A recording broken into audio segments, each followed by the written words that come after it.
Bonnie makakatakas na. Pag-usapan nga natin riyan dito sa full summary ng One Piece Chapter 1101. Magsisimula nga ang chapter kung saan may magaganap na isa pang flashback sa loob ng flashback na ating sinusundan. Kaya nga nakarating itong si Kuma sa isla kung saan nakatira itong si Luffy ay dahil naalala niya ang mga panahong naglalayag pa ito kasama ang Revolutionary Army. Napansin niyang malimit at maraming alam si Dragon sa isla na kanyang pinuntahan. Nasabi rin ni Kuma na bumibisita itong si Dragon sa labas ng country para i-observe ang isang batang lalaki. Makikita natin ang pag-uusap ni Dragon at Kuma. At dito ay mako-confirm na niya na ang batang minamatyagan ni Dragon ay ang kanyang anak na lalaki. At ipinangako pa niya rito kay Dragon na hindi niya tatangkain na puntahan ito. At nag-cut na ang scene at bumalik sa orihinal na flashback. Nakalapag na si Kuma sa Mount Kolubo kung saan masinsinan niyang pinagmamasdan si Luffy na nagpa-practice ng kanyang sekretong atake ang Gomu Gomu no Uno. Kung maaalala natin ay ginamit niya itong atake para talunin si Arlong. Sa pagmamasid ni Kuma ay biglang tumawag ang world government na patigil si Luffy sa kanyang pagpapractice dahil sa may narinig ito at naramdamang presensya sa malapit. At nang kanyang hinanap at tinignan ay wala siyang nakita dahil nakaalis na kaagad si Kuma. Nasabi niya lang rito na baka may isang napakalakas na hayop sa gubat na hindi pa niya natatalo. Matapos nga niyan ay umalis na itong si Kuma sa Dawn Island para sa bagong order ng world government. At makikita nating tinutulungan ni Kuma ang isang barko na inaatake ng mga pirata at pinapasurrender niya ang mga ito. Maliban nga riyan ay makikita natin ang nakasulat sa kanyang mga liham na ipinapadala niya kay Bonnie gamit ang mensaherong ibon, sulat kung gaano niya kamahal itong si Bonnie. Inilarawan niya sa sulat ang kanyang mga magagandang napuntahan sa kung saan isang araw sila ay magkasamang maglalayag. Pumunta naman ang scene sa Sorbet Kingdom, dahil sa ipinangako ni Kuma na magpapadala ito ng maraming sulat kay Bonnie, hinihintay niya itong ngunit ni isa man lang ay wala siyang natanggap. Ito pala ay kagagawa ni Alpha, kung saan lahat ng sulat na ipinapadala ni Kuma ay kanyang kinukuha at sinisira. At sa kabilang side naman ay hindi ni-reveal ni Bonnie ang kanyang Devil Fruit power na Toshi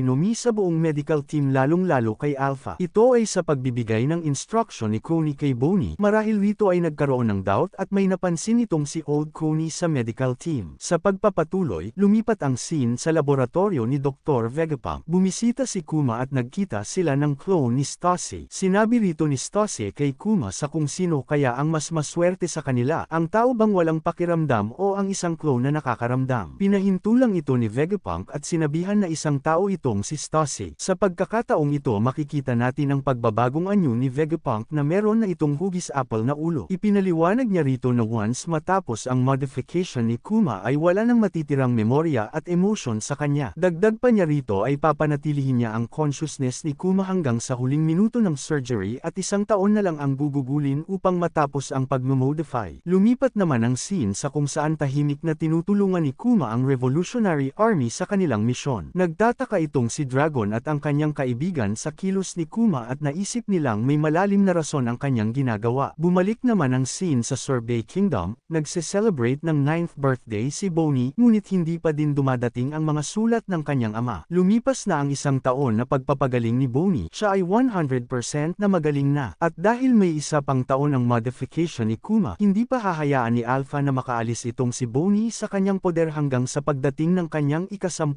taong gulang. At sa mabuting pagkakataon, may natanggap si Coney na impormasyon mula sa kanilang nasasakupan, kung saan narinig nito sa isang miyembro ng medical team na nag-aalaga kay Bonnie na sila ay mga miyembro ng World Government Agents. At napagtanto ni Coney at ng taga-Sorbet Kingdom na kaya pala unusual ang kilos ng mga medical team. At nagplano na sila sa pagtakas ni Bonnie. Nagtulong-tulong si Gyugyu, Totso, at Pot-Eto na mga malalakas na fisherman sa Sorbet Kingdom upang kunin at dalhin si Bonnie sa dagat para hanapin ang kanyang amang si Kuma. Ni-remodel nila ang kanilang bangkang gamit sa pangingisda at ginawang barkong pirata. Nilagyan nila ito ng decoration na magmumukhang pizza para kay Bonnie. At katulad ng jewelry Margarito ngunit hindi nila alam kung ito ba ay magkatulad. Para sa planong pagtakas, nag-transform itong si Bonnie sa anyo ni Coney at nagpalit sila ng suot. Ito ang unang beses na nakalabas si Bonnie at nakalagpas sa mga bantay na gwardya at nakarating sa barko. Ngunit na-realize ni Alpha na si Bonnie ang nakalabas. Gumamit siya rito ng Geppo para maabutan si Bonnie. Sa pagkakataong ito, tagumpay na nahuli ni Alpha si Bonnie at sinabihan na kung susubukan pa nitong tumakas ay alam niyang may pahintulot siya upang si Bonnie ay pigilan at gumamit ng dahas. Sa pagtatapos ng chapter, naalala ni Bonnie ang kanyang tinanong sa kanyang ama na si Kuma sa kung anong itsura itsura meron ang Sun God Nika habang ito ay naka-child form. At ang sabi nga rito ni Kuma na ang character na si Nika ay may gomang pangangatawan at may free will sa pakikipaglaban. Dahil nga riyan ay naisip ni Bonnie na gamitin ang kanyang distortion future attack kay Alpha at sinabing gusto niyang maging katulad ng legendary Nika. Sinuntok ni Bonnie si Alpha ng kanyang malaking kamao na katulad ng Gear 3 ni Luffy. Napabagsak niya ito at tuluyang nakatakas. Nalaman ng world government ang nangyari at naging aware sila sa pagkatakas ni Bonnie bilang kanilang hostage. Nakalaot na si Bonnie sa dagat sakay ng kanyang barkong gamit sa pangingisda para hanapin ang kanyang ama. At dahil riyan ay napabilang si Bonnie sa bagong pirate era kaya naging karibal ito ni Luffy at ng iba pang mga pirata sa kasalukuyang henerasyon. Dito na nagtatapos ang summary ng One Piece chapter. Muli na naman tayong paghihintayin ni Master Oda dahil mayroon tayong break next week. Kaya stay tuned lang mga ka-One Piece. Maraming salamat sa panunood. Hanggang sa muli.